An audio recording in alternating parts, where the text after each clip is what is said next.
رسوله الکریم اما بعد۔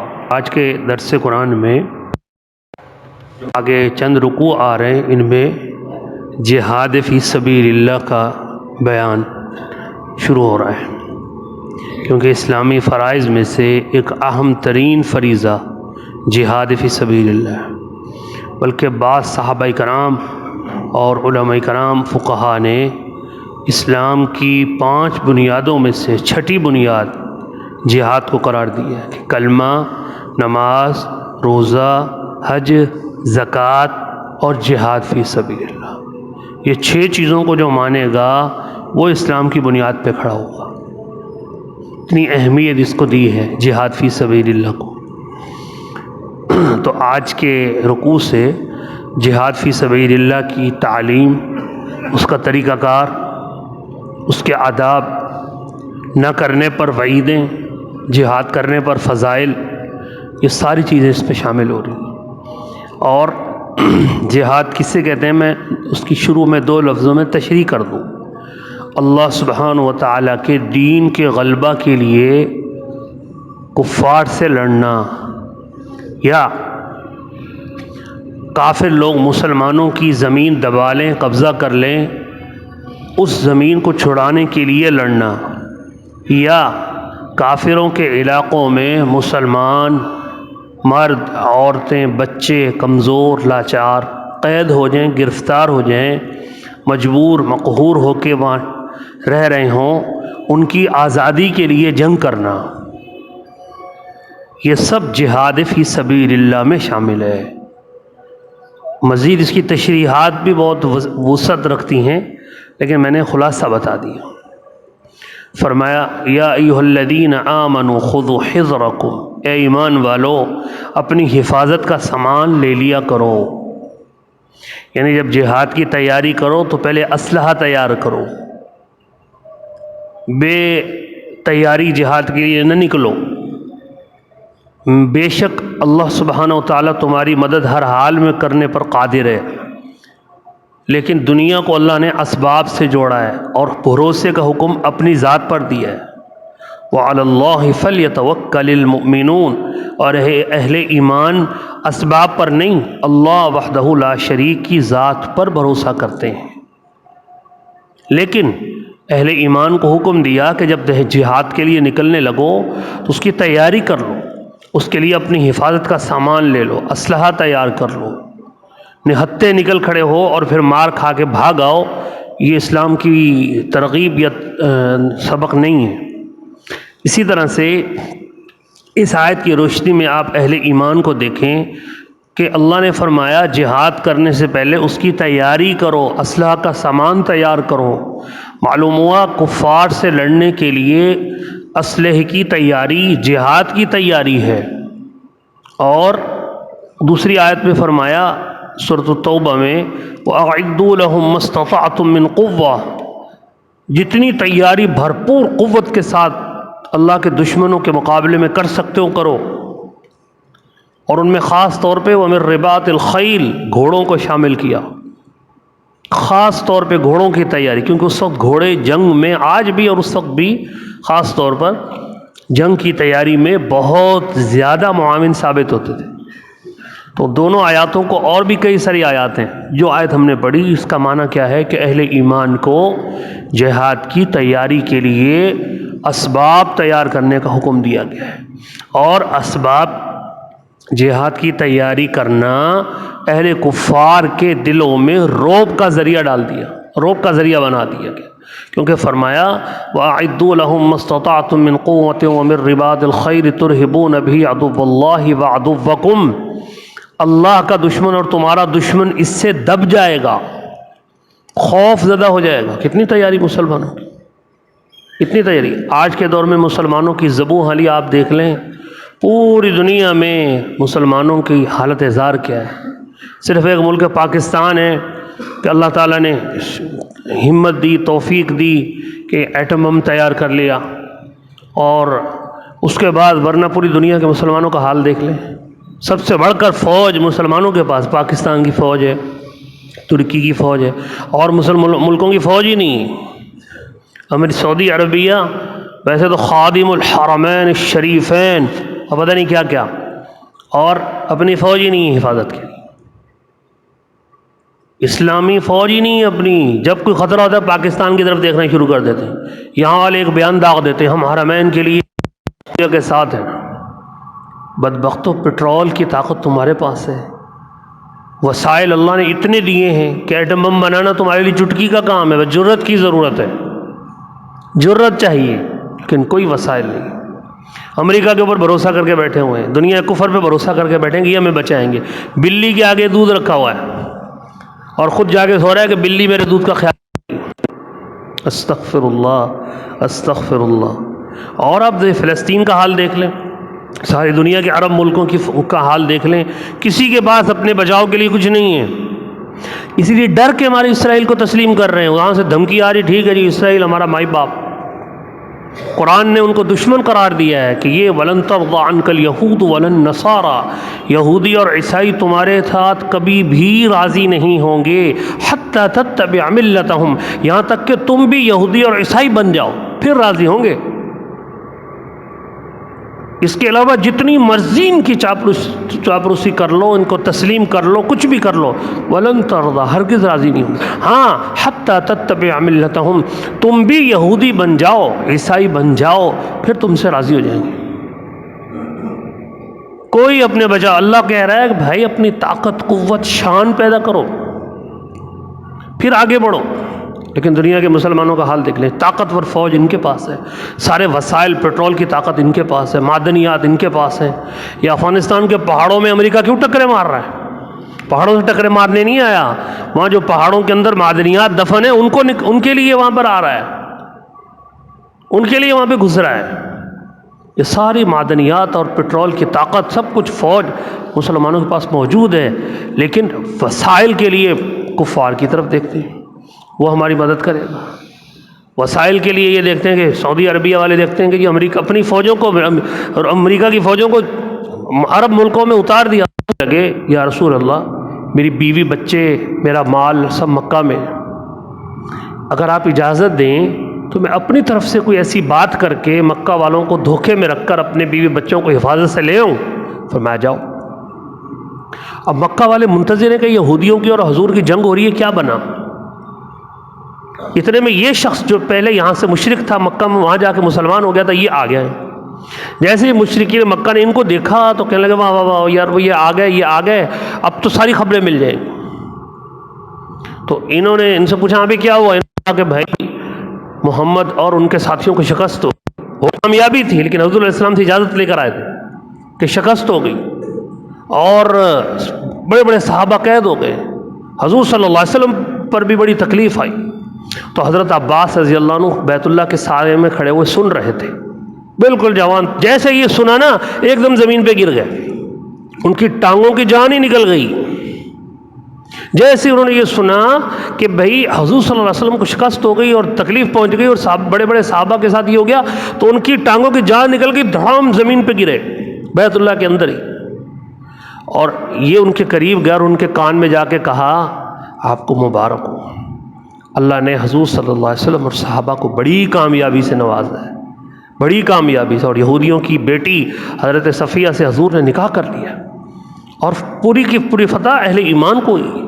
یہ تو میں حضور سے اجازت لے کر آیا ہوں کہ میرے بیوی بچے اور مال یہاں ہیں، یہ اس کو نقصان نہ پہنچائے، اور میرے ایمان لانے کا ان کو معلوم نہیں، اس لیے میں نے حضور سے اجازت لے کے یہ بات کی ہے۔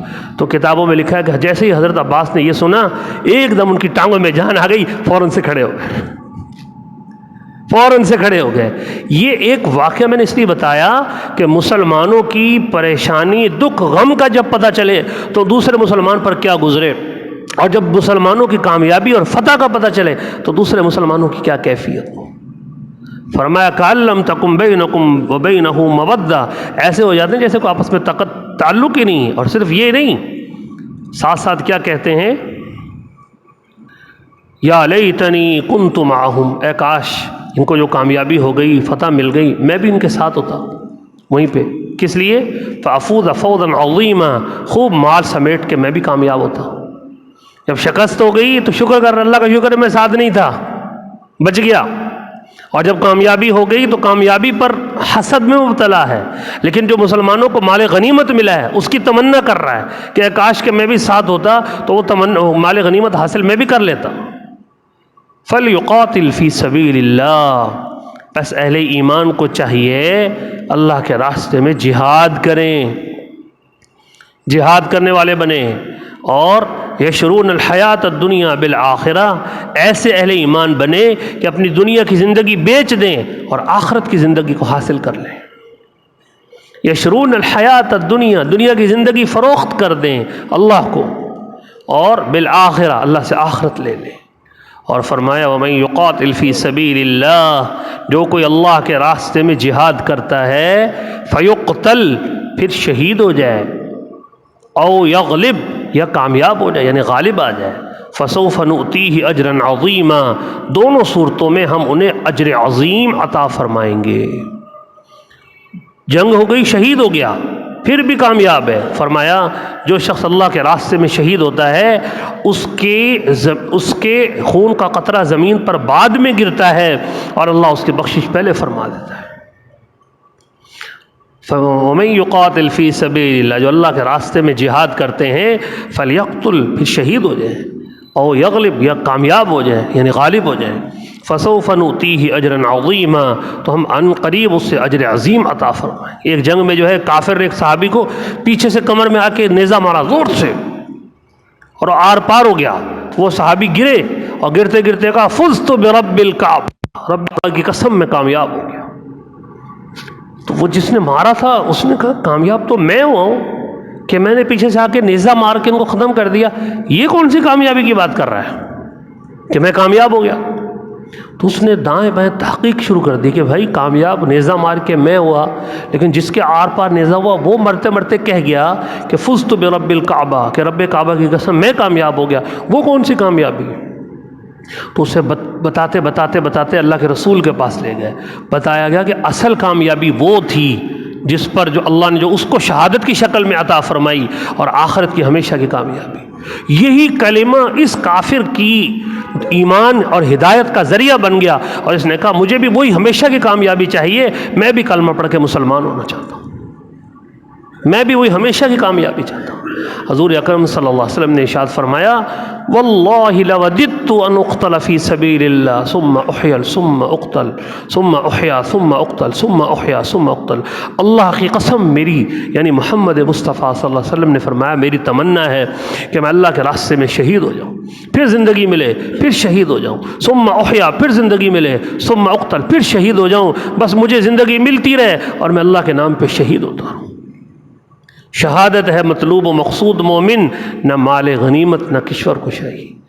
جنت کے اندر جنتی جب اللہ تعالیٰ ہر نعمت سے نواز دے گا، اپنا دیدار تک عطا فرما دے گا، اللہ کے رسول کی محفل تک نصیب ہو جائے گی، تو اہل جنت سے پوچھا جائے گا کچھ چاہیے؟ کوئی نہیں بولے گا، شہید کہے گا ہاں یا اللہ مجھے چاہیے۔ کیا چاہیے؟ وہ کہے گا یا اللہ مجھے پھر سے دنیا میں بھیج، میں تیرے نام پہ مر کے قربان ہو کر شہید ہو کر پھر تیرے پاس آنا چاہتا ہوں، پھر تیرے پاس شہادت کی لذت ایسی۔ بزدل ہے، بزدلی میں جہاد کو دہشت گردی کہنے والے۔ امریکہ کہہ دے پاکستان کا روس کے خلاف افغانستان میں لڑنا جہاد ہے، ہماری ساری قوم کہتی ہے جہاد جہاد جہاد۔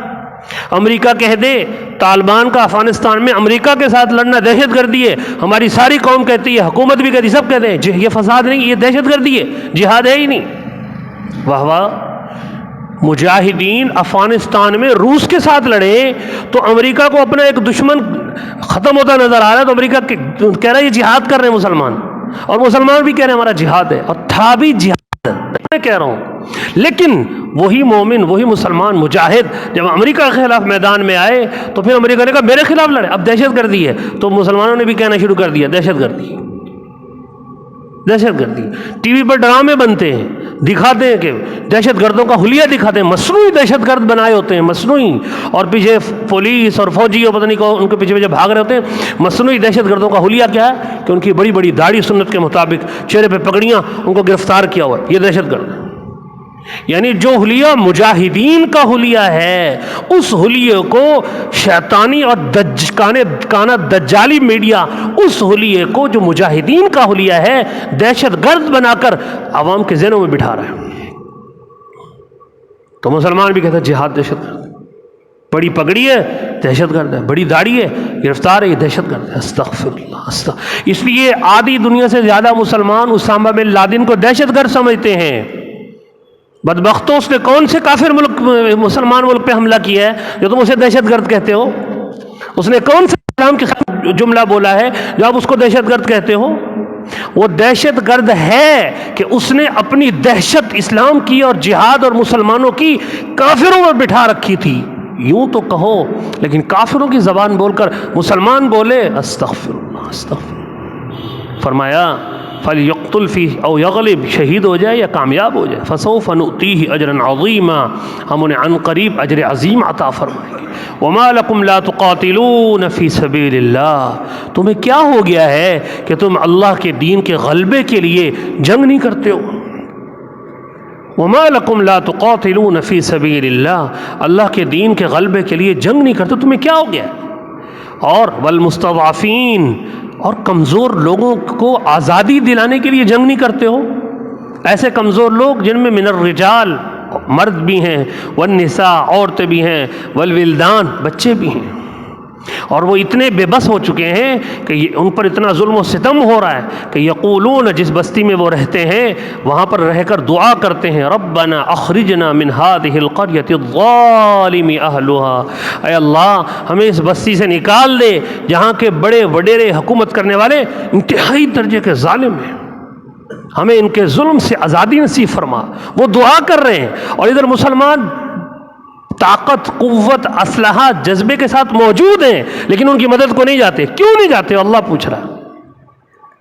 کشمیر میں مسلمان مصیبت، آزمائش، پریشانی میں موجود ہیں، پاکستان کے مسلمان یہاں بیٹھ کے قراردادی کیوں کر رہے، پاس کر رہے ہو؟ اللہ کہہ رہا ہے ان کی مدد کیوں نہیں پہنچتے ہو؟ فلسطین کے مسلمان تباہ و برباد ہو رہے ہیں، اور دنیا کا عرب اپنی عیاشی اور خرمستیوں میں مصروف ہے۔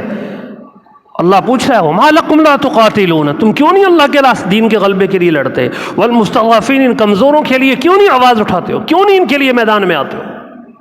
کیوں نہیں ان کے لیے جنگ کے لیے میدان میں نکلتے ہو؟ ایک دھمکی تو دو۔ زندگی کتنی ہے؟ تھوڑی سی ہے، اگر وہ اللہ کے راستے میں قربان ہو کر شہادت کی شکل میں تمہیں مل جائے تو اور کیا چاہیے؟ وَمَا لَكُمْ لَا تُقَاتِلُونَ فِي سَبِيلِ اللَّهِ، کیا ہو گیا تمہیں؟ اللہ پوچھ رہا ہے کیا ہو گیا تمہیں کہ اللہ کے دین کے غلبے کے لیے جنگ نہیں کرتے ہو؟ والمستضعفین، اور کمزوروں کے لیے نہیں لڑتے ہو؟ من الرجال، ان کمزوروں میں مرد بھی ہیں، والنساء، عورتیں بھی ہیں، والولدان، بچے بھی ہیں۔ جب حضور صلی اللہ علیہ وسلم اور صحابہ کرام ہجرت فرما کر مکہ مکرمہ سے مدینہ طیبہ چلے گئے تو کچھ کمزور، بے بس قسم کے غریب مرد، عورتیں اور بچے وہاں رہ گئے جن کے پاس ہجرت کرنے کی طاقت ہی نہیں تھی، یا وہ کسی کی غلامی میں تھے، غلام تھے، قید تھے، یا بے بس اور غربت میں تھے، تو کافروں نے ان کو قید کر کے ان کے اوپر ظلم و ستم شروع کر دیا۔ تو یہ دعا انہوں نے کی کہ اللہ ہمیں اس بستی سے نکال، یعنی یہ جو کافر ہم پہ ظلم کر رہے ہیں ہمیں یہاں سے نکال، ربنا اخرجنا من هذه القرية الظالم، یہ ظالم ہم پہ ظلم کر رہے ہیں ہمیں یہاں سے نکال، وجعل لنا من لدنك وليا، اور کسی کو ہمارا دوست بنا کے بھیج، وجعل لنا من لدنك نصيرا، کسی کو ہماری مدد کرنے کے لیے بھیج۔ تو اللہ نے مسلمانوں کو فتح مکہ عطا فرمایا، اور جناب محمد مصطفیٰ صلی اللہ علیہ وسلم کو ان مظلوم مسلمانوں کی مدد کرنے کے لیے بھیجا۔ جناب رسول اللہ صلی اللہ علیہ وسلم اور آپ کے صحابہ کرام یہ بے بس مظلوم مسلمانوں کی پکار پر اللہ کی طرف سے ان کی مدد کو آئے، اور مکہ فتح بھی ہو گیا۔ تو جب آپ صلی اللہ علیہ وسلم یہاں آئے تو پھر آپ نے یہاں آ کر اپنی طرف سے نمائندہ مقرر کیا جس نے انصاف دلایا، جنہوں ظالموں کی گردن کو دبوچا، اور آپ صلی اللہ علیہ وسلم نے مکہ کو فتح فرمایا۔ قرآن کریم صرف حضور صلی اللہ علیہ وسلم اور صحابہ کرام کے دور تک نہیں تھا، یہ قیامت تک کے مسلمانوں کے لیے ہدایت کا ذریعہ ہے۔ اس لیے جہاں کہیں مسلمان مظلوم ہیں اور دوسرے مسلمان اپنی طاقت، قوت اور کفار پر خدا کی لعنت ہو کہ ایسا مسلمانوں کو جو انہوں نے تقسیم کر دیا، مصیبت آ جائے، بنگلہ دیش میں آ جائے، ہماری حکومت بیان دیتی ہے، ان کا اندرونی مسئلہ ہے، ان کا اندرونی مسئلہ ہمارا نہیں ہے۔ مشرق میں کسی مسلمان کے ساتھ کچھ ہو جائے ہمارے لوگ ان کا اندرونی مسئلہ ہے، یہاں کچھ ہے تو وہ لوگ کہتے ہیں ان کا اندرونی مسئلہ ہے۔